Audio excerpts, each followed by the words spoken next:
White wine. There's going to be another white wine coming through here, and this one here is the NODUS Chardonay. Now, what's special with this Chardonnay here? Pamukkale's winery is listed at Marks and Spencer's in the UK. I visited this winery at the end of February, and I was fascinated by the altitude. When you're driving up to it, you're sort of 80, and you just go up the hill, up the hill, up the hill, up the hill, and it's like driving along the Corniche at high speed. You just look down to the right-hand side, and it just drops for about 800 meters, and you finally reach a plateau, Gunay, right at the top, about 900 meters above sea level, and it's a fascinating view and fascinating wind. You've got that lovely breeze that's always blowing, coupled with really, really warm days, so a diurnal character of warm days and cool nights. And this is where an international variety like Chardonnay, and incidentally also Shiraz, please do also taste their Shiraz NODUS.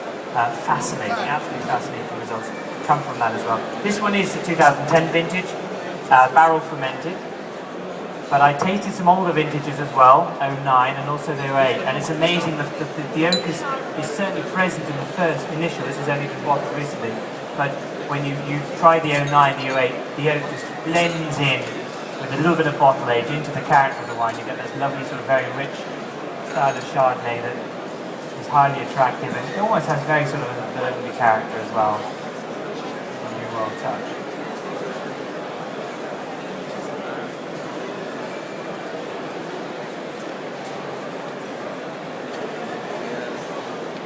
A lovely complexity there. Again, the wines that you're tasting today are very, very young. It's a young wine movement.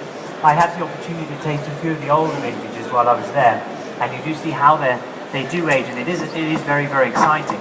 But they do balance, and every year, especially when we look about Pamukkale, the winery there, you walk in there, he's got concrete vat that look exactly the same as Chateau Petrus. He had them built. The winery was built in 1970s, and they've got old pictures of them hand labeling every single bottle and selling them in little crates as well.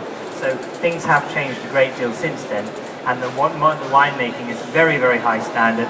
And if you've ever been to southern Turkey on holiday, down this lovely sort of coastal region, and you've stayed in the hotels, then 9 chances out of 10 you've had Pamukkale wines with your evening meal, or perhaps at lunchtime as well. They've got very good rosés. So quite a large winery as well, but also working very hard in the premium segment of the wines here as well. So quite fascinating wines. So again, 3 different wines, 3 different styles. But you see in Turkey, you've got that different terrain, and it's the high altitude here, 800, 900 meters above sea level. It really makes a difference to the character of these wines as well. So quite fascinating. Did you enjoy that? Did you enjoy that, Chardonnay? Lovely. If you've got the chance, leave it a little bit in your glass. We'll be pouring a red wine in now, but just see how it does develop. This really is quite rewarding. If we can pour the next red one now, please. Incidentally, Pamukkale, as I said, they have one wine listed at Marks and Spencer's, trio wine. You can taste that if you like as well. Here we are.